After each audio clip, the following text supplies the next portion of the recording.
Oh, Sana, poor Zama, the way she cried after obviously Sanele slash Banele has called off the traditional wedding. Oh, Sana, she cried her lungs out, and for a moment there, I really felt for her, like I felt sorry for her, and I was like, oh, Sana, she does not deserve what is happening to her. Especially when also Banele came back to fetch his belongings, and he was like, listen, I'm here to fetch what belongs to me. Zama tried to resist and be like, you ain't going nowhere, please do not leave me. I mean, considering the fact that she's pregnant, as much as Zama is quite annoying, like she was annoying me, honestly speaking, but I mean, she is pregnant at the end of the day, and yeah, it's not nice knowing that your baby daddy is leaving you. And not only is your baby daddy leaving you, your baby daddy is probably going back, okay? Because now Mbali and Usanele, they decided to go back to Umakumalo and inform Umakumalo ukuthi ubanele right here has not, oh sana yazi indaba kabanele, andiyazi tu ke sana. Ubanele has not swapped back the bodies with the real Sanele. But one thing for sure, as much as I was so angry at Ubanele, I feel like he did acted selfless in terms of letting Umbali know everything, that everything happened. It was not Sanele's fault, it was definitely my fault. Everything happened because of me. And so I think should they swap back the bodies, i-relationship kaMbali beno Sanele izocontinue, izoqhubeka soft, nicely and smoothly. However, guys, I am so dead tired of it. Like, I want this season to end, and they better not come back with season 2. They better not do that to us, okay? This was a completely failed drama, soapy, whatever you want to call it. And Mzansi Magic failed us here, like they really did. Such boring, confusing storyline, hard to follow. I just want Sanele to come back and let's get this thing over and done with, okay? It was a complete fail project. The sad part here is the fact that they really did casted good actors, okay? The actors are wonderful, great, love the casting. The storyline, oh Sana, I can't with the storyline, honestly.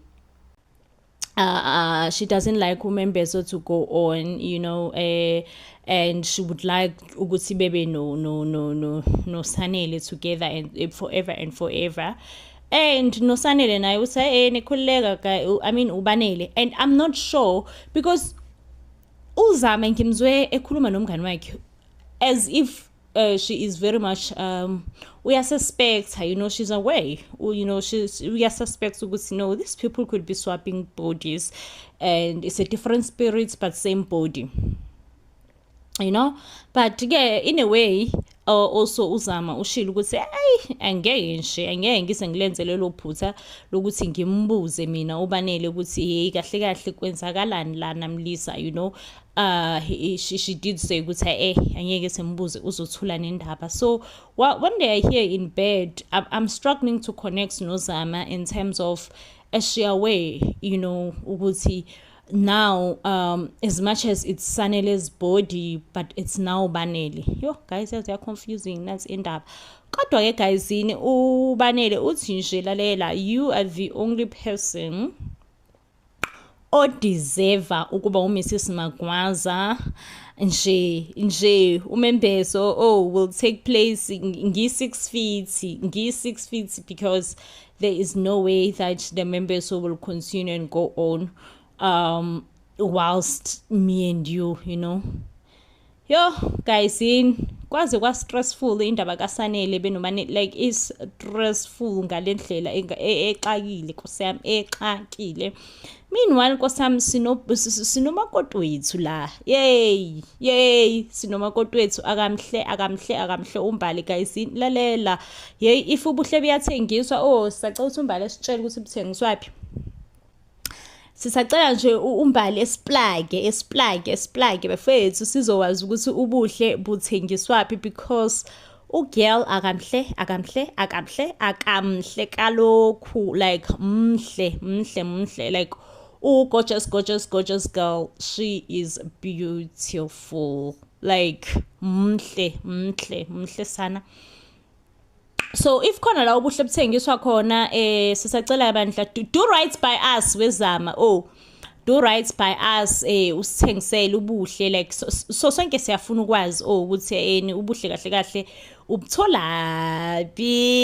butholakala ave mhle nkosi yami uzama. But anyway guys, akaphenikho umakoti wethu, and it seems like guys usanele, you know, expectedly ukuthi phela bekumele buye kubo kuzopreparishwa kahle ukuthi kuyahanjwa kiwa kumembeso nani usanele akasebuye, usanele akabonwa manje ke ilanga lika membeso, still bandla umkhonyane wethu azosigila usanele ayekho akabonwa. Yay wazwamfaka umbhali kuPanic Moka, awucabange nje usulahlekelwe umkhonyane, beliyosina ube muhle nangumkhonyana akasekho. Wazwagileka bambona ukuthi yazini ugilekile, elikhulu igoda leli ayi.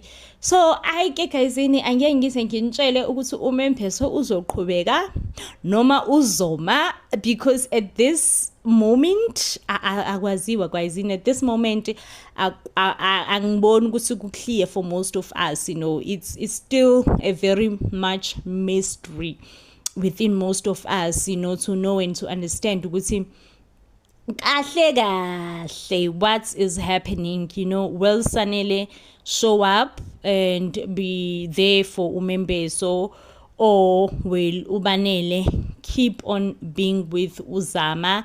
And also the snapback, because you must know ukuthi Uzama benobanele now they are on vacation, but yazini we are pulling a no show. You gotta love Ubanele, but nje yazini asiyihluphi thina, we are pulling a no show, sizi kuMembeso. So whilst ke Uzama benomuntu wakhe baku vacation bese enjoy, others are stressing nkosami, kodwa baze bamstress umbali, umbali. Because guys, ama preparations ngaMembeso like legit on kushada ngomkhonyane, lalela ishirt likhona kushada ngomkhonyane, but umkhonyane no show kodwa ishirt lithi nje ngilinda ukugqokwa, lithi nje okusamkhonyana noma yini okungavela nje phambi kwami. But ke sana it is what it is. Very shameful. I'm very hurt as well, you know, on behalf of umbali. Guys, umbali akadeserve, akayideserve nje into akayenziwa usanele benozama, like akayideserve too ke sana. But anyway guys, please do comments down below ngale storyline sika Membeso. Hawe ma sazagileka. Do you all think ukuthi like it's gonna go on, you know, it's gonna go on kuzoyenzakala ngendlela kumele kwenzakale ngayo, noma do you all think ukuthi hawe ma uzophonxeka ke Uzama lapha esemile ke sekumele echaza ukuthi hey inkosi yami umkhwenyana, sekumele vele sinjalo umkhwenyana vele wayihlangana nenkulu le ingozi yemoto, so izinto ke izange saphumelela kamkhwenyana because uzothini ngempela ba uzothini. But anyway guys, we also have another big storyline other than lesi sika Membeso. However, yeah, kunzima guys. You know, at this point on iThonga umuntu nomuntu ubhekene nezinkinga zakhe, umbhali nabantu bakahlahla babhekene nengwadla inkinga kaMembeso, and then we have the Ntanzis, they don't even notice ukuthi their daughter Uzama akekho ukuma vacation. They can't even be noticed because babhizi badilishana nobani no Faith benophinda. Yay zaze zaningi izinkinga kuThonga. Anyway guys, getting into storyline sikaphinda nje mina uphinda ngiyamzweli, angifuni nje nokuqamba manje ngithi nje mina uphinda ngiyamzwela, ngizwela nje uFaith nkosi yami imvi yenkosi uFaith, but nje umntana yakhe uphinda, sorry andimuveli kwanto andimveli. But anyway, guys, it is said ukuthi after uNtanzi benobhuti wakhe have made peace, they will then decide what to do ngoFaith benophinda.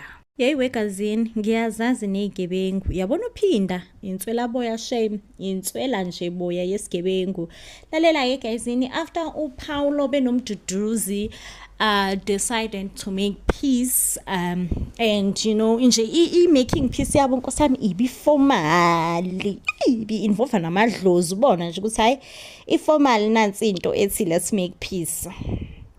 Anyways, they then decided what are they gonna do ngoFaith benophinda. And umduduzi decided to just go and confront uFaith. uFaith nkosami ave thanda yayiqinile emthandazweni nangumama. Yeah guys, lalela ayikho into ezoqinisa emthandazweni njengokuthi ube nenkinga, hlangabezana nje nenkinga wena uzovela uqine emthandazweni, ubone kahle ukuthi yazini futhi ayikho enye ezongisiza ngaphandle ukuthi nje ngivele ngiqine emthandazweni. Hayi uFaith-ke lana uyathandaza and uyangena-ke la umduduzi uzomconfronta. uFaith ukhipha imali, uyasho ukuthi ngiyacela bandla, ngicela ukuthi nje uphinda nemxolele like uyenze nje enkulu leli iphutha.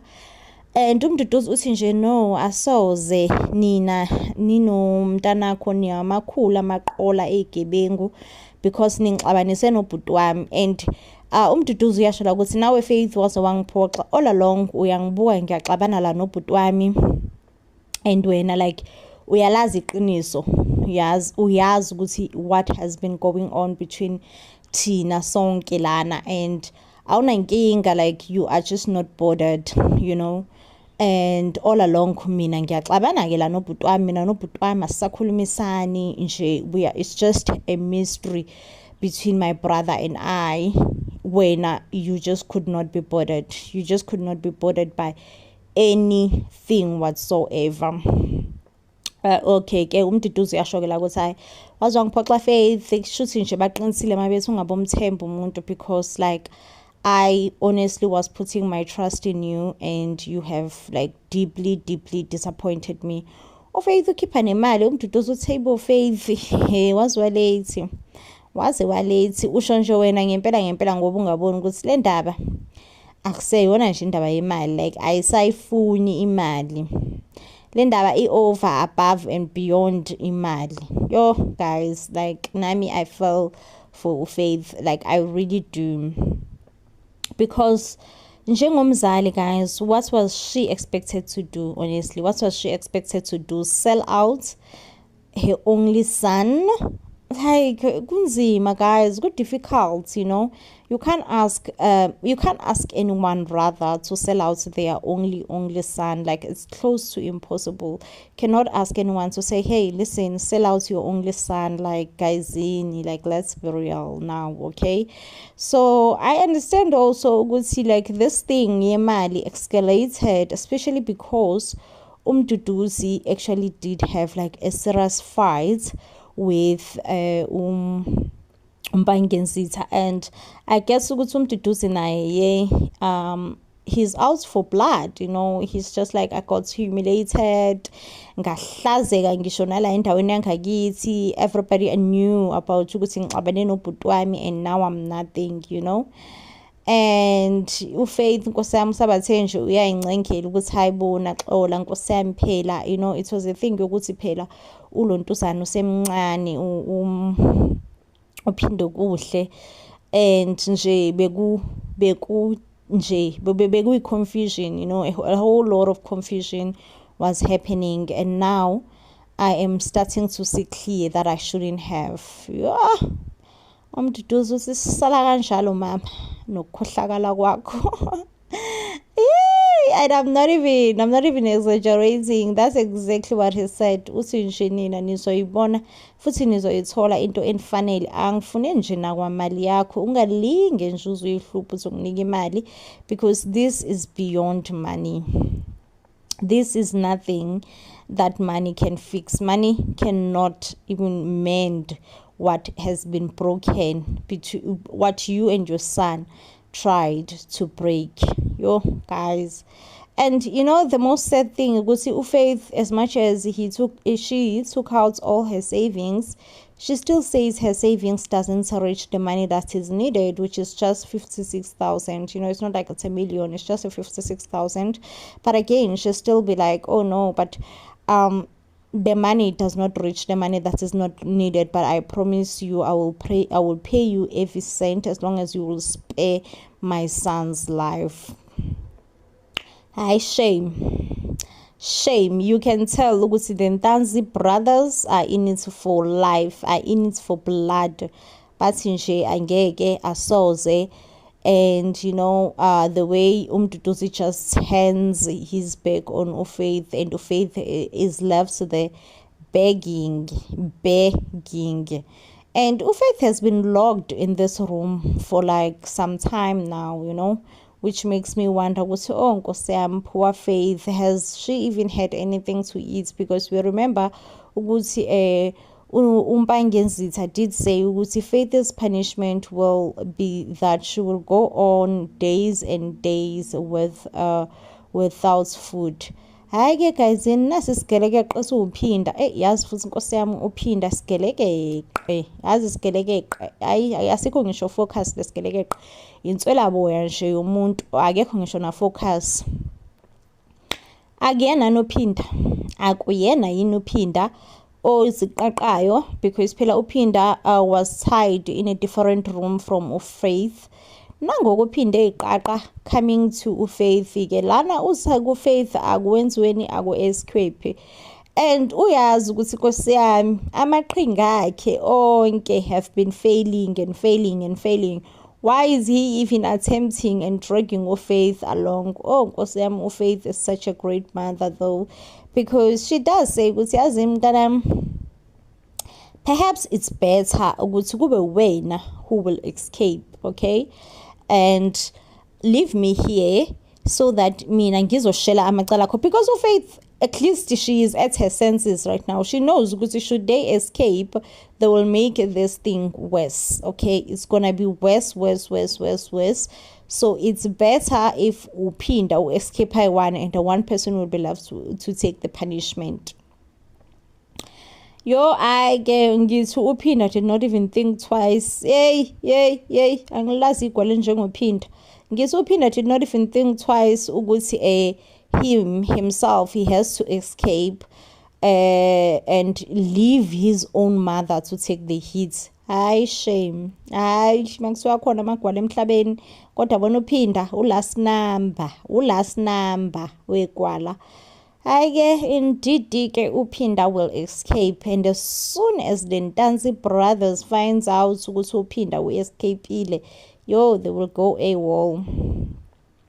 They will go AWOL, banging everything that you can think of, fighting it, saying that lalela uphinda udingeka la njengamanje. You know, and sadly ke Nkosi yami for uphinda, it is said ukuthi hayi bandla hayi lizomshonela shemela kubo, lizomshonela, and he won't even get far after he has escaped. He's gonna be hunted down, you know, Umpangenzitha uzokhipha wonke amadoda akhe to hunt uphinda down. Kuthiwa ke shame Nkosi yami uphinda wabantu will not even get far after his escape. He will be captured again, be reunited with his mom, and nje uMduduzi bandla akajiki esigwetshweni sakhe. And wesi ke uthe nje abashisa Nkosi yami, uthe nje abangqonqe bashe bobabili umama nendodana, because vele akusekho indaba yokuthi bayophinde babathembe babatrust in a family business ever again. Waze wamfaka uFaith enkingeni Nkosi yami uphinda. Yazi wamfaka uFaith enkingeni enkulu, izumbuzumbu senkinga, and uFaith akadeserve shame kuba kule nkinga kiyo, wesi ke faka uphinda. Hey guys, ngisaid mina. Anyway, I think this definitely does bring us to the end of the review. If you do love and enjoy our reviews, of course I will be back with more reviews, but till then, please do comments down below and engage, guys. Like I said, I would love to put the full episode here, but I cannot do that. I'd rather put it on Facebook. So yeah, for now let's engage. However, kuzoyenzakalani ngempela manibhekile nina phakathi kukaPhinda noFaith vele nje liyaduma liyabashonela kanjalo nje ngase ngabuhlungu Nkosi yami. Anyway, I will see you guys on the next one when I'm definitely bringing you more reviews. So then please do stay blessed and I love you.